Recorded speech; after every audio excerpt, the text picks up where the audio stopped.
ცხოვრების ხარისხის გაუმჯობესება, პიროვნული განვითარება, წარმატების მიღწევა პირდაპირ არის დაკავშირებული თვითშეფასებასთან. სამსახურში ვარ და რაღაც იდეა მაქვს, მაგრამ ეჭვი მაქვს რა, ეხლა ეს იდეა მოეწონებათ თუ არ მოეწონებათ. აი მგონია რომ ცალსახად არ დამიჭერენ ამაზე მხარს არა და კარგი იდეა მაქვს. არ ვდგავ ნაბიჯს რომ გამოვხატო. და მე შეიძლება მოხდეს ისე რომ ზუსტად იგივე იდეას ვიღაც სხვა უფრო ინიციატივიანი გააჟღერებს, მას დაუჭერენ მხარს და შენ გული დაგწყდება, იმიტომ რომ ეს ნაბიჯი არ გადადგი. და ეს როგორი ჯაჭვი არის, იცი და რაღაცნაირი ბორკილი, რომელიც მიჭერს თუ ჩემში არის, იქ ეყრება საფუძველი 3 წლამდე, მნიშვნელოვნად ამას. ჩვენ თავიდან რო ვიბადებით, საკუთარი თავის აღქმის საშუალება ხო არ გვაქვს, ანუ ვარ სარკე და ამ სარკეში რაც ირეკლება, ეს მაძლევს მე ინფორმაციას ჩემს თავზე, ანუ რა უკავშირსაც დამიბრუნებენ ჩემი გარშემოყოფით. თუ ადამიანს ის აგურები დაგაგებული აქვს ადრეულ წლებში, ამ შემთხვევაში მაინც მოახდენს გავლენა სოციუმის აზრი თუ ვერ მოახდენს? ხშირად ადამიანები რო ამბობენ რომ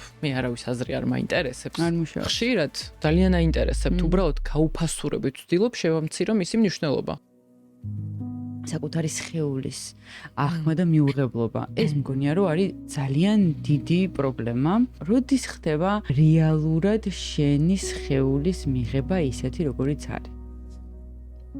ჩვენი მთავარი პრობლემა იწყება მაშინ, როცა გადავწყვიტეთ, რომ ვართ არასაკმარისები. ყოველთვის, როცა გარკვეული პრობლემა და გამოწვევა არის, რეალურად შენ სხეული გელაპარაკება. წონაც რომ მოიმატე, თუ საჭმელი რო არ ჭამე, თუ ძალიან რომ მოგინდა, რომ ბევრი ივარჯიშო, რომ სასწაულად უნდა გამოიყურებოდე და ერთი კუნთი მოდუნებული არ უნდა გქონდეს. რაღაცას გეუბნება ყოველთვის და ამის წაკითხვა არ ვიცით. გონია, რომ პრობლემა არის ის, რომ მე მოვიმატე, მოდი ახლა დიეტაზე დავჯდები, ფიში მშილებ, კიდე ახალ სტრესს ვაძლევს სხეულს და ის პრობლემა არ გადაწყდა. როცა ამ დროს შენი მომატება შეიძლება გეუბნებოდეს იმას, რომ